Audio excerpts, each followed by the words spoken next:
Choosing a color palette for your portrait coloring pages can sometimes feel very overwhelming and also maybe not necessary, but I actually think that doing your best to pick colors beforehand can actually make the page appear so much more cohesive and it saves you from feeling less overwhelmed. So today I'm going to go through my process of how I pick my color palettes for my portrait coloring pages. And we are rolling. I've lost the books, I don't know where they are. And we are working in Tales from the Midnight Masquerade by Hanna Karlzon. So today I will be working on the left-hand side image.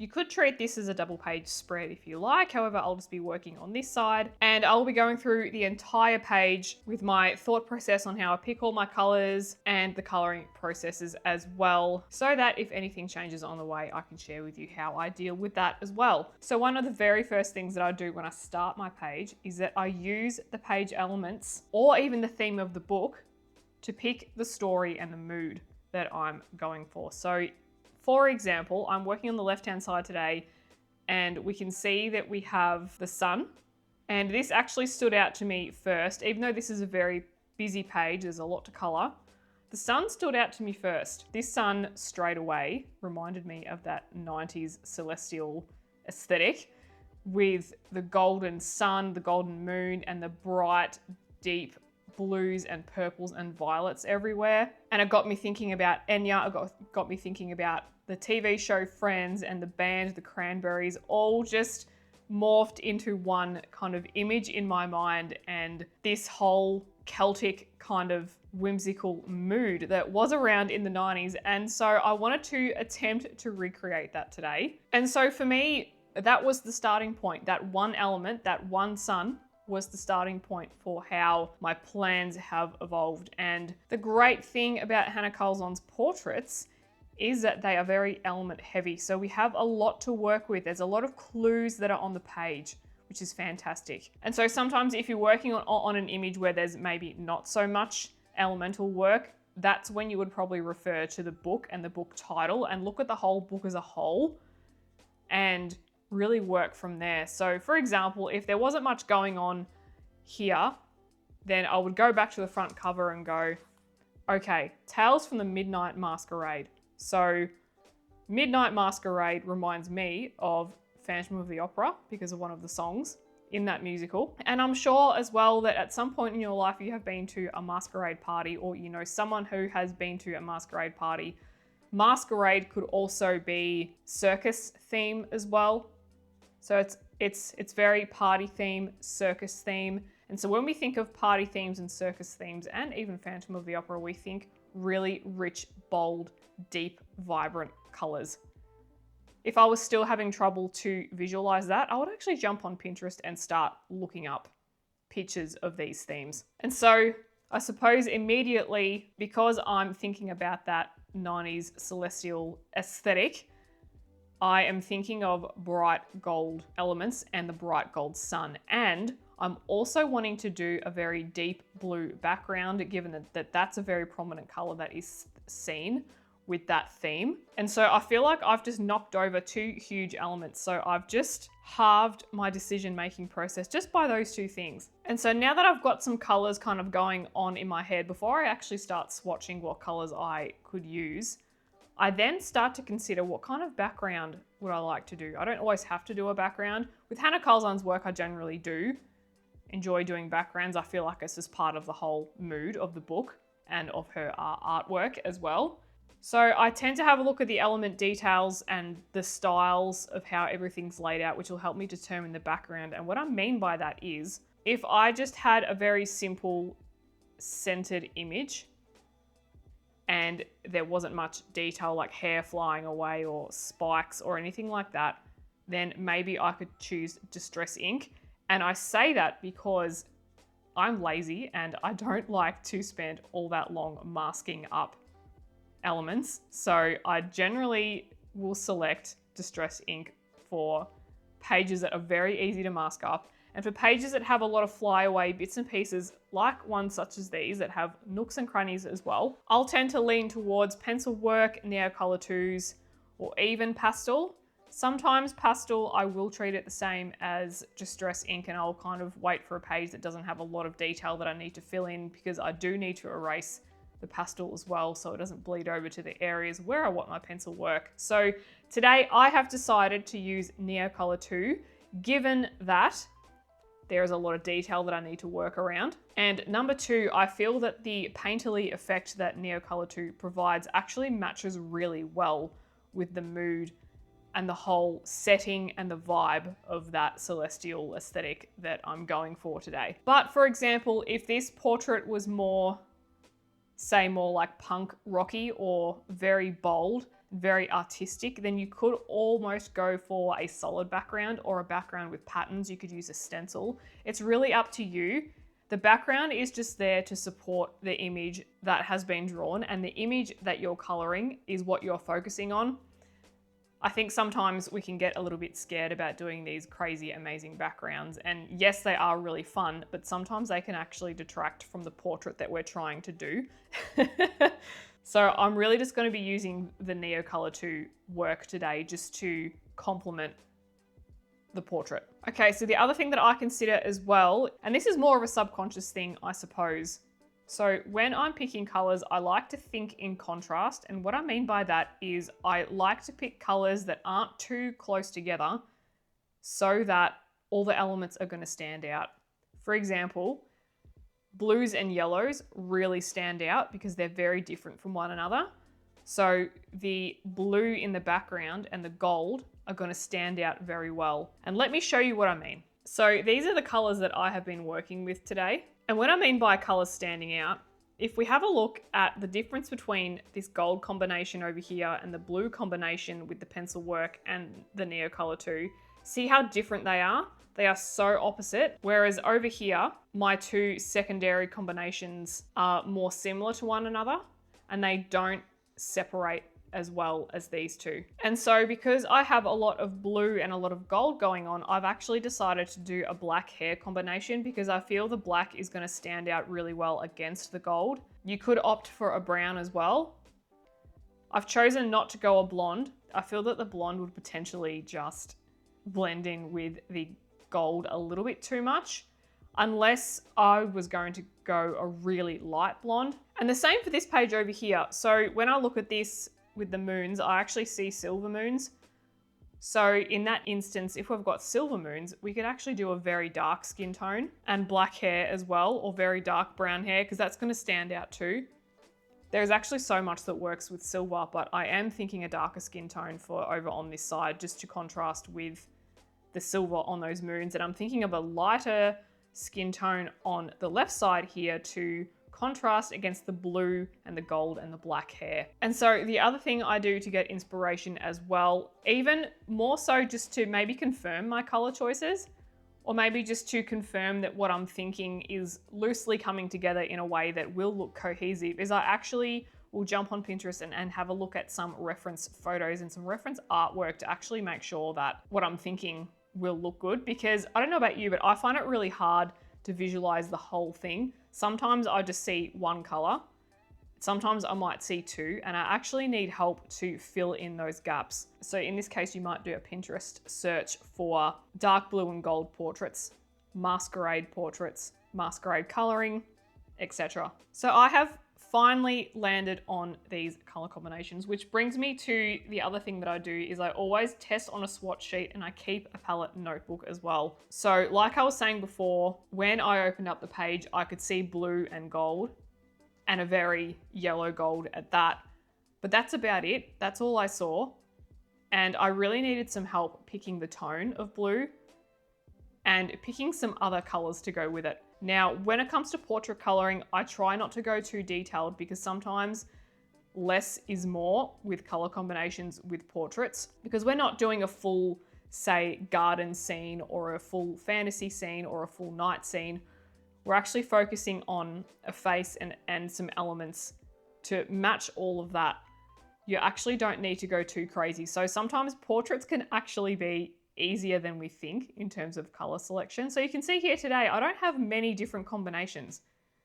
This isn't like a full ocean theme where I would have 10 different coral colors. I've really just picked 4 and then a hair combination, and then my background as well. And you'll probably notice that the Neo Color 2 combination and the blue are quite similar, but they do vary a little bit. That is because I wanted the blue to be more on the darker side, and I just want to have these lighter to mid blues here, just more for accents on the top, I suppose.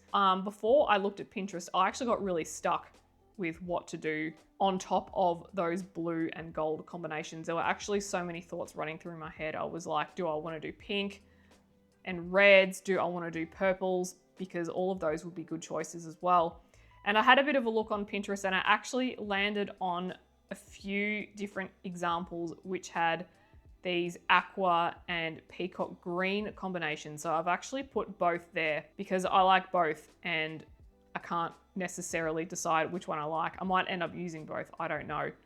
And then with my black hair combination as well, I've thrown in some blue with it too, so that it mimics reflecting light off the background colors and the other colors that I have here. So looking at this color palette, even though, yes, we can rely on theory, I suppose, to help us with color palette choices for portraits, and sometimes we can get a little bit too strung up and too down the rabbit hole, and we can end up losing the vision that we want for the page, and we can end up losing time, and we spend more time actually planning for the page than we do actually coloring.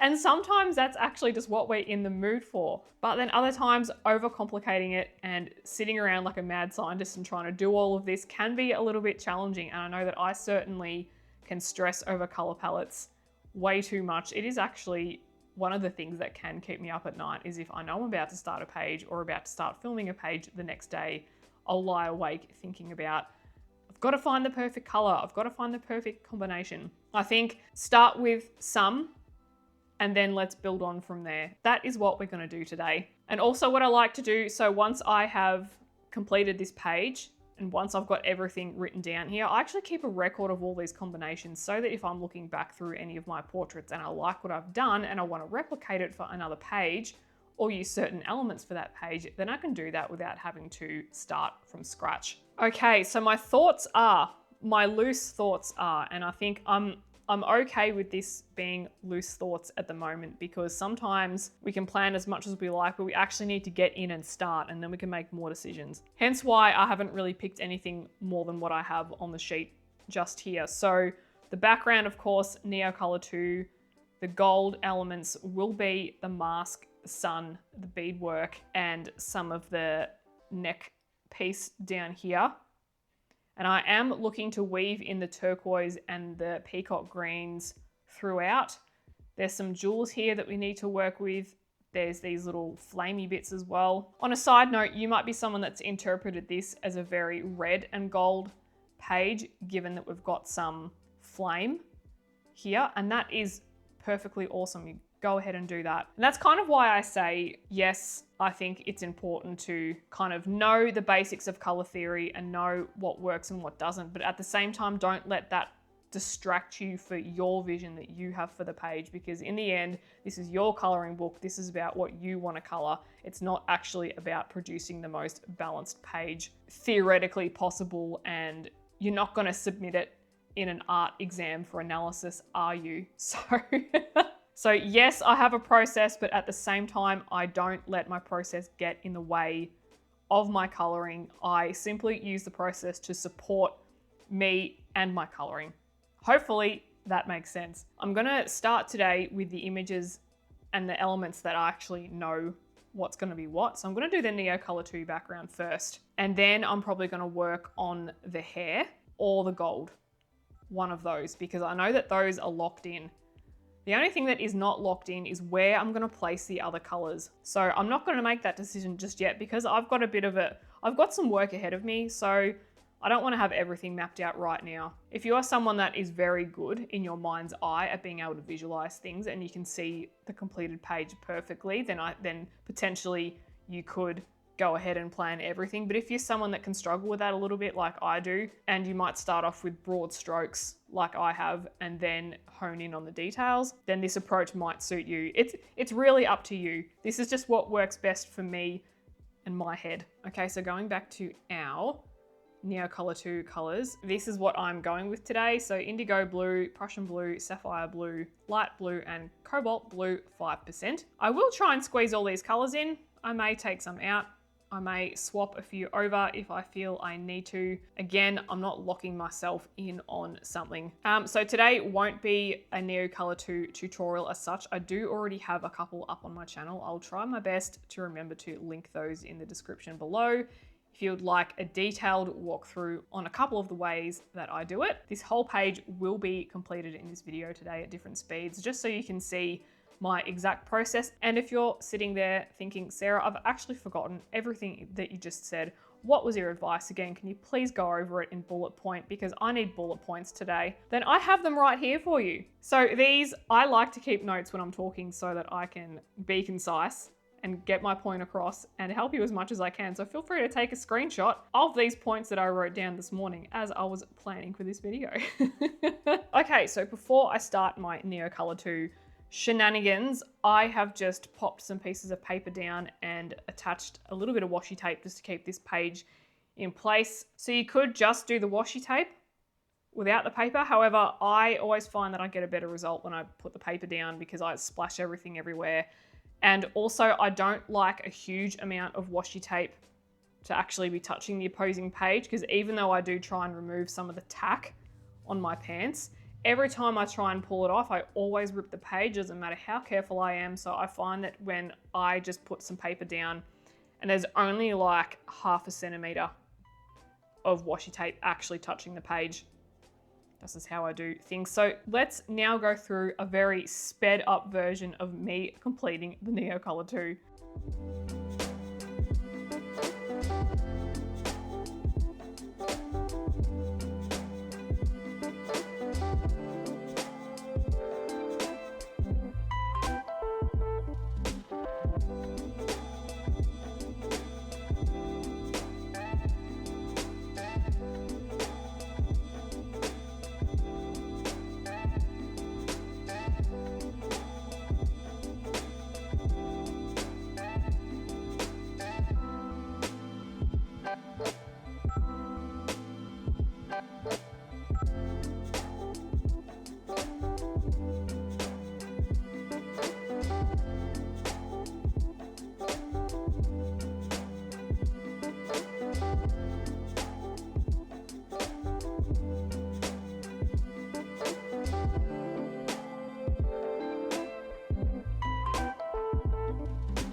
Okay, so there is the background done. You probably would have noticed that I have gone darker and really omitted those last two. So I've certainly gone a lot darker, and I have, just looking at the Neocolor 2s here, I have pretty much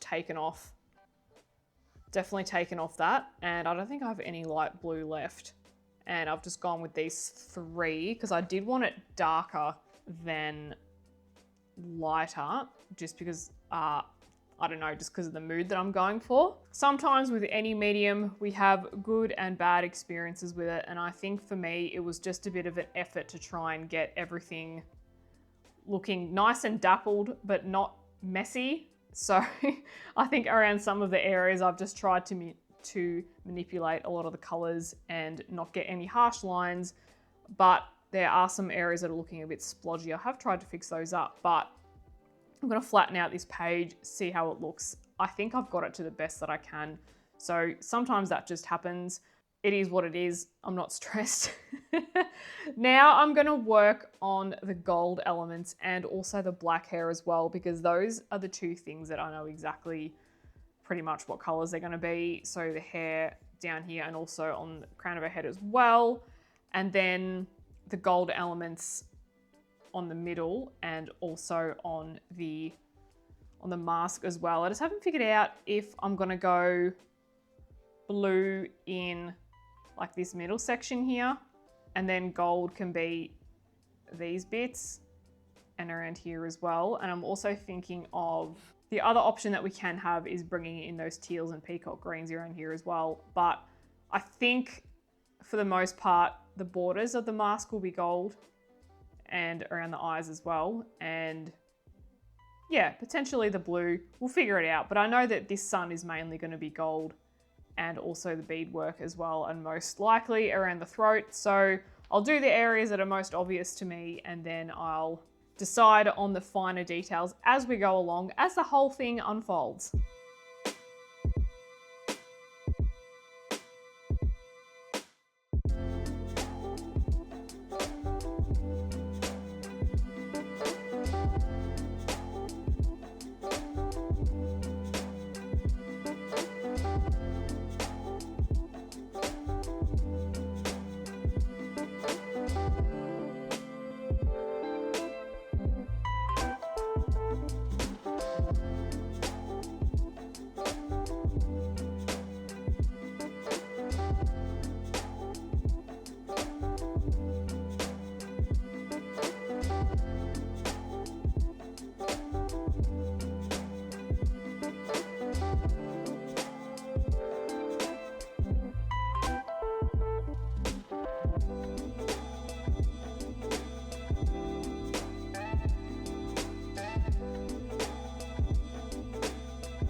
Okay, so there is my completed hair. Now I did change tack a little bit with the colors, so I do just want to show you what I changed and why. So I kept the black that was always in there, but I've added sepia, and the indigo blue and the china blue were the same, and I swapped out the 10% cool grey for a 30% cool grey because I thought that might have looked a little bit too white, and I added the sepia in a number 1 just to warm it up a little bit because I wasn't sure if my hair was going to look too cold, if that makes sense. And also I chose the sepia instead of like a dark umber, for example, because the sepia is also going to be featured in the gold combination that I'm about to start playing with. So there is a close up of the completed hair just at the top. And I actually went through with the Prismacolor Colorless Blender pencil just to remove some of the white specks that were still coming through. So usually with any coloring pages, I would be blending and burnishing or layering until the whole page was burnished. But because when I color hair, I pretty much just flick the pencils around apart from the darkest parts where the deepest parts of the black are, that's when I'll go in and burnish it. And I just had a little bit of the paper tooth coming through too much, and I didn't want to lose too much of the pencil flicks, so I ended up just grabbing the colorless blender and filling those in. And I find that the blender still maintains the pencil flicks, whereas for me, if I were to go over with more pencil, I might lose some of that. So the Prismacolor Colorless Blender is not always amazing, but it's worked on this occasion. And I do have a bit of a waxy residue built up from the black, so I might just go through with a tissue and just quickly dab that off because that does come off quite easy. But yes, so 2 types of blue in there just to reflect the blue on the background a little bit. And you probably can't see the sepia too much, but as I'm looking at it, it does just bring just a fraction amount of warmth in there, which is what I wanted. So now it's time to do the gold and also the other elements. And while I've been doing all of this, I've kind of landed on a plan for the mask, and that would be might actually use the turquoise combination for the base of the mask here, and then gold can be the outside. And I'm actually thinking of doing gold gel pen on the outside and then maybe outlining it with like a Tooly Art paint pen in like a similar, like a gold pastel, if that makes sense. And the sun will be gold. And I'm really thinking of using my blue pencil color combination to do some jewels, some sapphires and some diamonds. And I do want to add the green in somewhere. And I'm thinking of doing the green, either making this down here green or making that a sapphire. And for the eyes, I'm either thinking green or brown. And I'll most likely do the skin after I've done the elements. And I've just realized there's a whole bit of hair that I've forgotten that I didn't even see. How did I not see that? I've literally gone around this like 6 times and I didn't even see it. Oh, that's great. Okay, so let's get to coloring the masked elements.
Alrighty, so that's it for all the pencil work. Now, I mean, apart from this little one up here that I haven't fixed, I will go ahead and fix it. Now we are onto the skin portion, and then the rest. So all the embellishments and whatnot. So what I'm thinking is doing the outside of the mask in gel pen, and then I've actually taken a photo of where all of the black lines are in the middle of it, because I'm going to try and add some of those back in, not all of them, because I feel like it's just going to look too much. I'm going to try and add some of them back in with a Tulle Art paint pen, and I'm going to try and find one that actually matches the lightest tone of this like antique gold that we've got going on here. Now, I have seen plenty of options for the eye area, so I've definitely seen a lot of like blue makeup done to really make that pop. I don't know if I have the skills to do that, to be honest. If I'm perfectly honest, I don't know if I have the skills. I could try.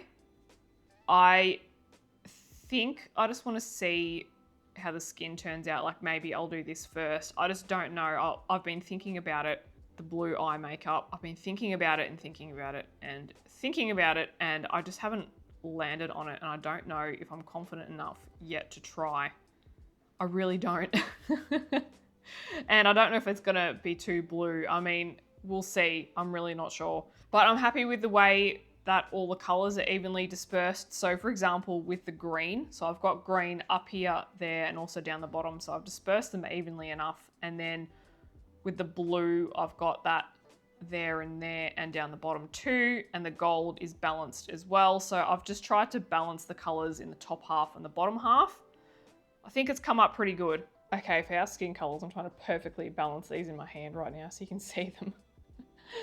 I've got light peach, beige, rosy beige, nectar, burnt ochre, chestnut. Yeah, chestnut and dark umber. So this color combination I actually used in my how to color skin tutorial. If you want to head to that video, I'll try and link it in the description. So that video will give you a full rundown of how I currently color skin as at the time of this video. I'm just going to use the same combination. Like I said, I feel like a lighter skin tone is going to work so much better with our colors. And I feel like over on the right here, we're going to get a better result if I do some silvers, some deep purples, some lilacs, and like a darker skin tone. I think that's going to look amazing. So I'll go for lighter today. The eye color will work on next as well. I haven't picked those yet. I am thinking brown. So I'll show you those once that's all done and I've figured it out. And same with the whites of the eyes as well. So let's go ahead and do the skin.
Alrighty gang, so there is our skin and lips and eyes and everything complete. And I've pretty much just used for the eye makeup, I just used the colors that I already had, just on the darker side. So I used the dark umber and the chestnut and the burnt ochre just to like shadow around. For the eyes, I actually used the dark umber, and then I also brought in a sienna brown, and then I brought in the bronze as well, just for a bit of, just so like it wasn't a solid ring of brown. Just brought a little bit of that in, and I've pretty much just placed it like at the bottom. And for the lips, same thing. I recycled the chestnut, the dark umber, the nectar. The only extra one that I brought in was peach beige for the base and black for the pupils as well. And with the eyes, it's a combination of white, a little bit of rosy beige, and a little bit of blue, just so it's not like stark white. So now I'm gonna do the embellishments, which is my favorite part. Now, when it comes to choosing the embellishments as part of your color palette, I pretty much just choose similar colors most of the time. And as you can see here, I've just been playing around with some similar colors that are already in our color palette. And so this is the gold here that I'll be working with for a fair chunk of it. So yeah, I'll be sticking with similar colors, and then I will bring in a white just to brighten up some of these jewels, and I'll also do some extra highlights around the mask as well.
Alrighty guys, so that is our page complete, 50 million gel pens later, and I actually decided to go with a Simtap acrylic marker in gold for the outline of the mask, and then I outlined those lines in Signo Sparkling in gold.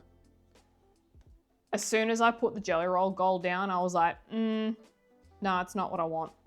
So I'll lift her up and show you. So nice and sparkly. And yeah, that is definitely the effect that I wanted. The gold, I wanted the gold of the mask to really stand out. And the Jelly Roll gold I have used in other places, such as the middle here. And I've got it in some of the detail around the eyes and around the bottom here.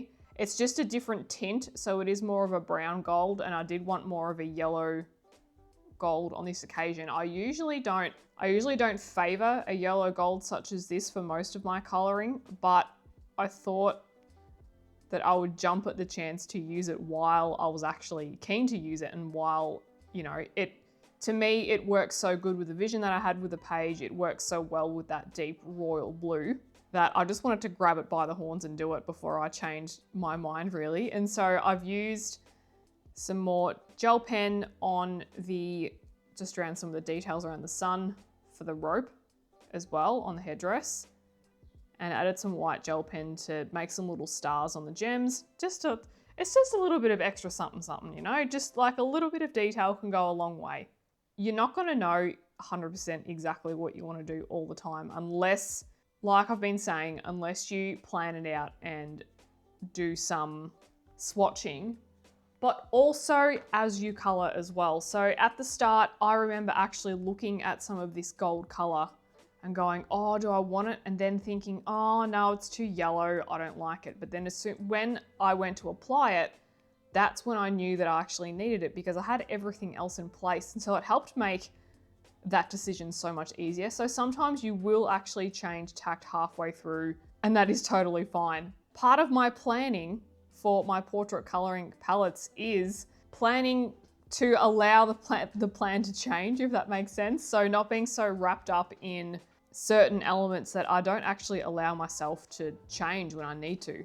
Again, I just wanted to highlight that this is really only 4 to 5 color combinations, excluding the skin. So it's really just that emerald green, the tealy color, the royal blue, and the gold, and the black hair. There's really not much. So sometimes it actually does pay to keep it really simple because I do have cohesiveness throughout the page. However, if you're dealing with a different type of portrait and there's actually a lot of room to add more combinations, then feel free. So I would suggest just starting with a smaller one as you're starting out with your portraits, and then you can build it up from there. If you end up having 10 combinations, that's fine. Go for your life. Just start with something that is manageable to you. So hopefully by now you are feeling just that little bit more confident about picking your color palettes for your portraits. And maybe you've picked up a few other tips and tricks. I know that I've certainly learnt a few things myself. Certainly, you know, new technique unlocked with this metallic paint and then the glitter on top. I feel like I'm gonna put that one in my basket for next time.